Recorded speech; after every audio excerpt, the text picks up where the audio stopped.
सत्तेत वाटा न दिल्यामुळे भाजपचे पक्ष आता निर्वाणीवर आलेले आहेत। राष्ट्रीय समाज पक्षाचे महादेव जानकर यांनी आगामी निवडणुकांमध्ये आघाडी करण्याचंच आमंत्रण दिलंय। पुण्यातल्या एका कार्यक्रमात महादेव जानकर यांनी त्यांच्या झालेल्या कोंडीला तोंड फोडलंय।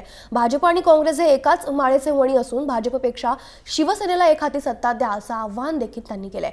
सगळं काही सुरळीत चाललं तर आगामी निवडणुका एकत्र लढवू असंही त्यांनी सांगून टाकलंय। पंजाबमध्ये अकाली दलाचं सरकार आहे, तिथं गव्हाला दर जगात एक नंबर आहे, आणि महाराष्ट्रात काय पोटात दुखतंय का तुमच्या? येऊ द्या ना शिवसेना सत्तेवर, थम्पिंग मेजॉरिटीनं येऊ द्या ना राष्ट्रीय समाज पक्ष थम्पिंग मेजॉरिटी सत्तेवर। राष्ट्रवादी तेवढे मला बरं वाटले। बाबा पाटील होता बघा बसलाय माग, तो माझ्या तिकिटावर निवडून आला। आता राहुल कुलबी दादा तुमचाच होता, जावई माझ्या पक्षात नामदार झालाय।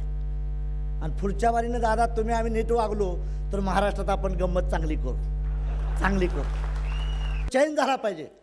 आता आम्ही म्हणायचं आम्ही सत्तेच आहे, पण सत्तावाली म्हणत नाही सदा बाबा तुम्ही आमचा आहे, म्हणून तुम्हाला तुमची ताकद वाढवावं लागेल, तुम्हाला तुमचे आमदार खासदार वाढवावं लागतील, तर हे राज्य सरकार किंवा दिल्लीचं सरकार घाबरेल। काँग्रेस आणि भाजप एकाच माळेचे म्हणे दादा, काही खरं नाही, दोन्ही एकाच माळेचे म्हणे।